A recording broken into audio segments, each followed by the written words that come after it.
Según el más reciente informe de riesgos globales del Foro Económico Mundial, el mundo está en riesgo de experimentar una policrisis, es decir, la existencia de varias crisis simultáneas que se retroalimentan una de otra.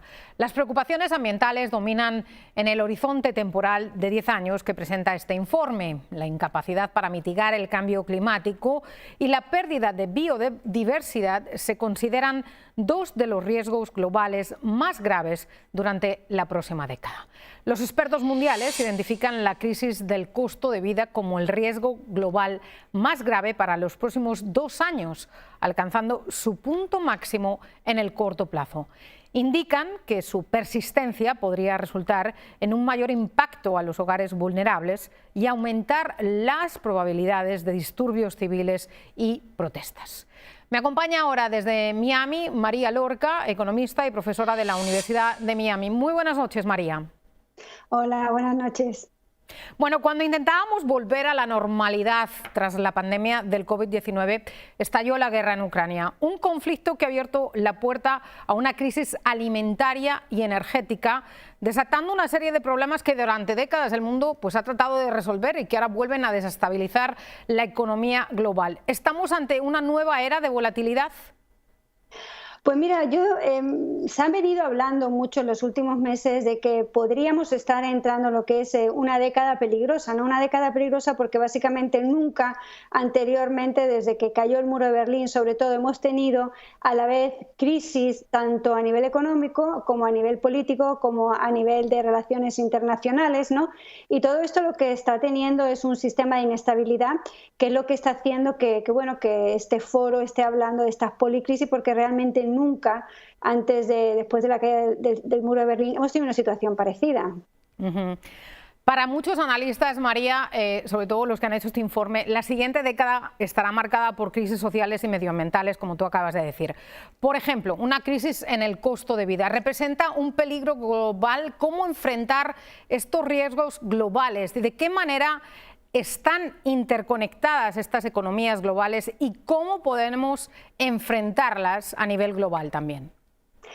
Hombre, mira, tenemos que tener en cuenta que a partir de que se cayó el muro de Berlín de 1990 vivimos en una globalización, ¿no? Antes había dos mundos, digamos, unos y otros, ahora estamos uno, todos estamos interconectados, existe lo que existía, ¿no? Que yo creo que hay que ponerlo en relieve, ¿no? Lo que eran las cadenas de distribución, lo que se producía aquí se vendía en otro lado, ¿no?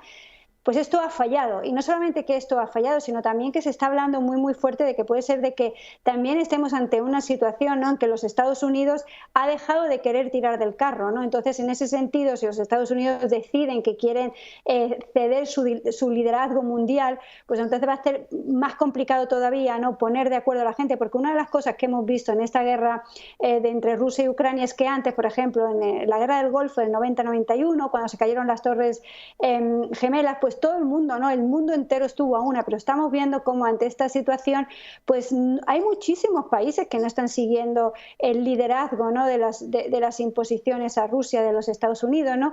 Y esto está haciendo hablar de que a lo mejor puede ser de que esta Pax americana, ¿no?, el liderazgo americano, pues que esté un poco cayendo. Otra de las cosas de las que se ha hablado últimamente es que parece ser que esa era de los tipos de intereses bajos parece llegar a su fin. ¿Qué impacto va a tener para los gobiernos, para el ciudadano de a pie, la clase empresarial? ¿Cómo lograr que la crisis o el encarecimiento del costo de vida no se prolongue demasiado sin aumentar, por ejemplo, la inflación?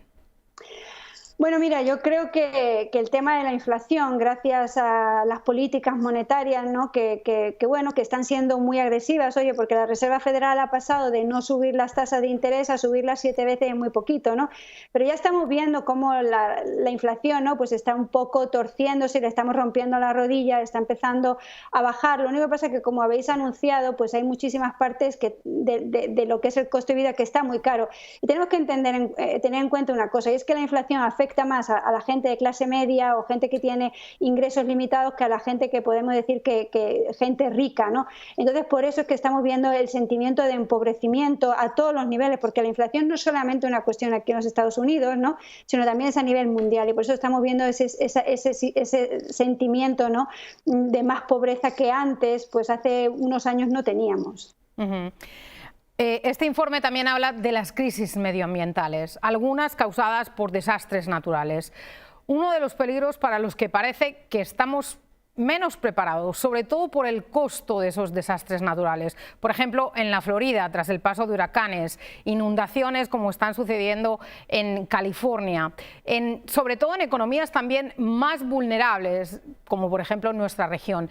¿Se necesita un cambio significativo en la política de todos esos países para enfrentar estas crisis medioambientales? Bueno, yo creo que eso es una política medioambiental que va un poco de la mano también, y hay que ser honesto, de los recursos económicos que tengan los países. No es lo mismo los recursos económicos de un país rico, que puede destinar un porcentaje importante, ¿no?, de dinero para paliar, ¿no?, para intentar cambiar, bueno, pues para todo lo que hay que hacer en las políticas medioambientales, que un país que tenga menos recursos, ¿no? Entonces, por eso seguimos viendo, aunque ahora ha cambiado, como siempre los países más pobres han sido más afectados, ¿no? Aunque sí es cierto que ahora estamos viendo como, por ejemplo, también los Estados Unidos nos estamos enfrentando ante situaciones que realmente son muy complicadas, ¿no? Entonces yo creo que es muy importante tener eso en cuenta a la hora de hacer política. Centrémonos un poco más en nuestra región. María, ¿cuál es la capacidad actual de las economías de nuestra región, por ejemplo, para asimilar, por ejemplo, otra pandemia? ¿Cuán preparados estamos y qué lecciones hemos aprendido? Hombre, yo creo que eso va un poco también por país, ¿no? Yo creo que la elección ha sido a nivel mundial, ¿no? Pero yo creo que también los países han tenido bastante tiempo, yo creo, para decidir cómo se quieren preparar, tienen los recursos, es decir, todo está a su mano, ¿no? Ya es cuestión de querer implementarlo, y eso ya cada uno con su gobierno, ¿no?, y cómo lo quiere hacer. Ahora, recursos hay, se saben los problemas, se saben cómo supuestamente, ¿no?, se pueden apaliar, y ya es cuestión de que los gobiernos un poco tomen la sartén por el mango, también teniendo en cuenta de que la población tiene algo que decir al respecto. Muchas gracias por estar aquí con nosotros, María Lorca Susino, profesora de la Universidad de Miami. Muy buenas noches, María. Muchas gracias.